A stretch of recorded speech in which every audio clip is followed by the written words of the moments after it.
making the decisions that are shaping how companies impact the world. In each episode, we sit down with the thought leaders who are proving that building successful businesses and also building a better future don't have to be in conflict.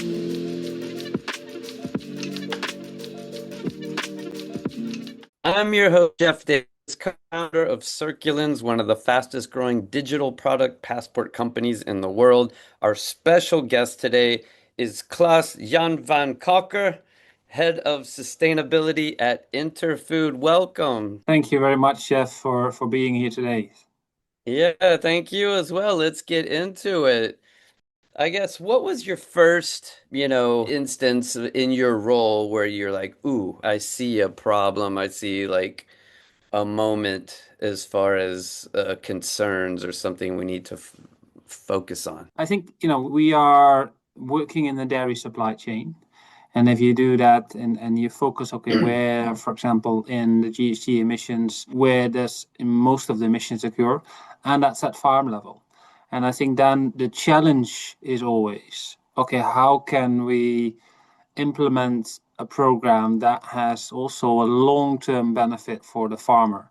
And I think that's where we need to find out, and how can we organize things that the farmers is really interested in doing it, because it also has a benefit for their resilience, or because we're working with family farms that have been farming for generations.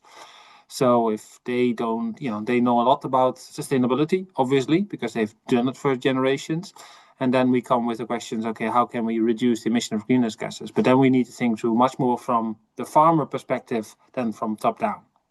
So I think that's, always the aha moment. Okay, sometimes you can, design programs behind your desk, but you need to go out to the farmers and to discuss with them and to, co-create with the farmers, because then you will be effective. Did you always care about sustainability, or did it start off as sort of like an opportunity and maybe this could be good for the brand, but then you've gotten more into it? What was your path? Yeah, my path was that, I was a young boy and I started working because I wanted to be a veterinarian at that time. I started working for a dairy farm because that were the future customers. And then, in the morning, at six o'clock, I was, taking the cows from the meadow for milking. And that, balance between, farming and nature, that was so beautiful. So then the really, the plant was seeded to to work on sustainability. So, and since then, sustainability has been a red line in my career. So I studied in Wageningen and I did a PhD in 99 on sustainability in dairy farming systems, and have been working in sustainability ever since. So it's much more that I see it's really important, because it helps the supply chain, helps the farmers to be more resilient. What's been the most surprising thing that you've learned? Most surprising thing I've learned is that, although sometimes the perception is that, and of course maybe I knew it, but sometimes that you sometimes need to learn others, is that the perception is that the farmers are conservative and maybe not willing to move. There's sometimes a reason why they are not willing to move, because it's a family that have been farming for generations. If they're choosing a different path, you need to organize that in such a way that you minimize the risk for them in making that transition. And I think that's Right. that's what we have learned. So the farmers are willing to make the change. That's not the issue, but making the Yeah. step into the real transition and implementing new things, that needs support, that needs guidance, that needs other farmers that are the best in class examples. So, and that's also, I think, maybe also another thing what I've learned is that the best thing is to have working with leading farmers, because they will inspire other farmers instead of people from multinationals or governments or whatever. What's something about corporate sustainability that you think outsiders totally misunderstand? I think corporate sustainability currently, I would say, is leading the way in the sustainability discussions and also in the implementation of programs.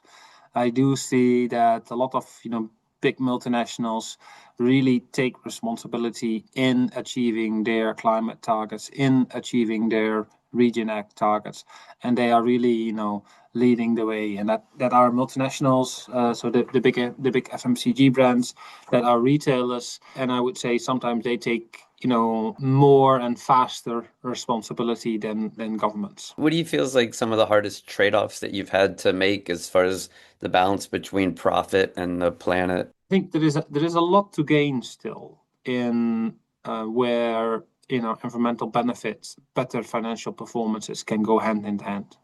So improved farm management practices that can go hand in hand with, for example, reduced emission of greenhouse gases. So that's where we can get the first 30%. Improved Region Ag practices will help to make the farms more resilient, but that's where you need to have that first step and that have that investment first. So that's a lot of things what we can do, which there is not a negative trade-off. If there are some interventions need to be done that have a negative business case, then obviously the farmer doesn't have the margin to do it. So then he really needs that financial support of the rest of the supply chain or from local governments to do so.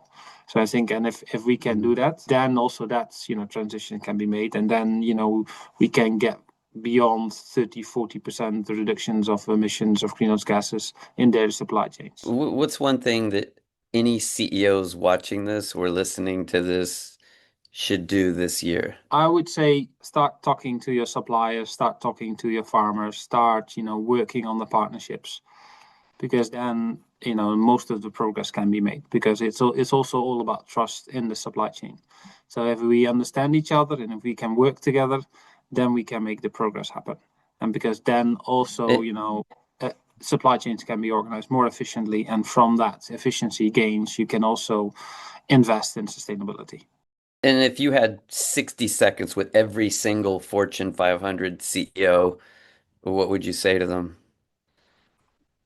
I would say, the current crisis we see in, geopolitical crises, that shows that we need to make sure that we secure supply.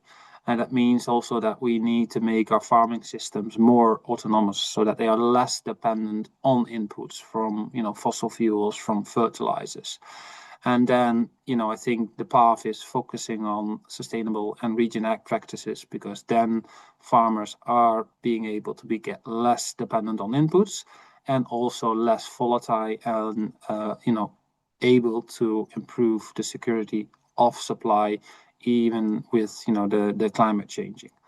So really focusing on that, on the resilience of farming systems, having that partnership with your suppliers and farmers, I think that will bring long-term benefit. What's the decision today that you feel like future generations are going to thank us for? I would say that really, reconnecting people to where food is being produced, because people are now so much disconnected. That also causes a certain, disinterest in food, but really, making that reconnection, knowing where your food is coming from, how it is being produced, supporting, investments in, the food system of the future. Yeah. What's sustainability leadership mean to you in one sentence? It means that you focus on a resilient system which has a good balance between economic, social, and ecological sustainability, and also farm resilience.